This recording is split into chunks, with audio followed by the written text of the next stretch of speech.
Bienvenue dans les contes et mystères de Nika. Il a affronté la sorcière des marécages et tout a changé. Tout le monde avait peur du marécage de Zogpo, un endroit où l'eau ne bougeait pas, où les arbres semblaient chuchoter et où les oiseaux refusaient de chanter. On disait qu'une sorcière y vivait depuis toujours. Personne ne la voyait, mais tout le monde la craignait. Dans le village voisin, un jeune homme nommé Dosu n'y croyait pas. Pour lui, ce n'étaient que des histoires pour effrayer les enfants. Il se moquait de ceux qui faisaient des offrandes ou évitèrent le marais. Il disait souvent « Si cette sorcière existe vraiment, je vais lui parler moi-même ». Un soir, après une dispute avec son oncle, il est parti seul avec une lampe, bien décidé à prouver que tout cela était faux. Il s'est enfoncé dans les roseaux. Il n'est pas revenu cette nuit-là. Le lendemain, le village a attendu. Son oncle et d'autres hommes sont partis le chercher, mais arrivés près du marécage, ils ont entendu un cri, un long cri venu de l'eau.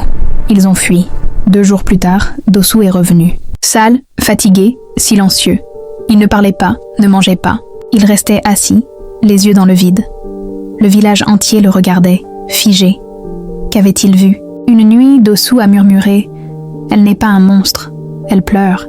Puis il s'est tu. Il disait que le marais n'était pas maudit, mais abandonné. Que la sorcière protégeait ce que le village avait détruit. Les anciens ont compris. Des années plus tôt, ils avaient jeté des déchets dans le marais, coupé des arbres sacrés. Une vieille femme était venue demander qu'on arrête. On s'en est moqué. Puis elle avait disparu. Depuis son retour, Dosu ne parle presque plus. Chaque matin, il va poser une calebasse d'eau claire près du marais. Il ne chasse plus, il ne coupe plus de bois, il vit en silence. Certains pensent qu'il est possédé, d'autres qu'il a été choisi. Mais tous savent qu'il a vu ce que personne n'a vu. Encore aujourd'hui, ceux qui passent trop près du marais entendent un chant dans les feuilles.